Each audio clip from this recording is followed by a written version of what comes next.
রাখছেন।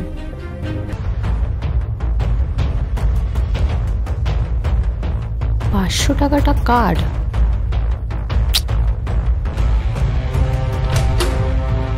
মে I coming ma'am? Yes, come in. Ma'am, এই 500 টাকাটা না আমি আসার সময় গেটে পেয়েছি। আই গেস আমার আগে যে ক্যান্ডিডেট এখানে ইন্টারভিউ দিতে এসেছে তাদের মধ্যেই হয়তো কারোর থেকে পড়ে গেছে। আপনি প্লিজ তাহলে একটু খোঁজ নিয়ে টাকাটা দিয়ে দেবেন তাকে। ওকে, টাকাটা যখন আপনিই পেয়েছেন এটা আপনি আপনার কাছে রেখে দিন। না না ম্যাম, আমি কারোর টাকা এইভাবে রাখতে পারবো না। আমি শুধু নিজের উপার্জনের টাকাই আমার কাছে রাখি, যেটা আমি সততার সাথে নিজে উপার্জন করি। ভেরি গুড, আপনার চিন্তা ভাবনা খুবই ভালো। আপনার ইন্টারভিউ হয়ে গেছে, আপনি একটু বাইরে ওয়েট করুন, আমি আপনাকে কিছুক্ষণের মধ্যে জানাচ্ছি।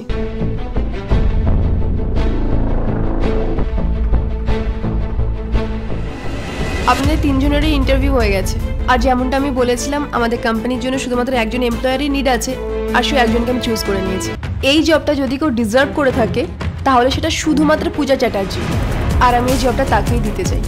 আর আপনি যদি আমাকে আপনার কোম্পানিতে জব করার সুযোগ দেন তাহলে আমি আপনার কোম্পানিকে নিচ থেকে আরও অনেক উঁচুতে নিয়ে যাব। আর আপনি কি এই মেয়ের পেছনে পড়ে আছেন? আপনি ঠিকই বলেছেন, আপনার মধ্যে না সত্যি অনেক স্কিলস আছে। আপনি যে চুরিটা করেন না সেটা খুব সাবধানতার সাথে করেন, কেউ বুঝতেই পারে না। টাকাটা কুড়িয়েছো না সেটা কাউন্টারে সাবমিট করে যাবে।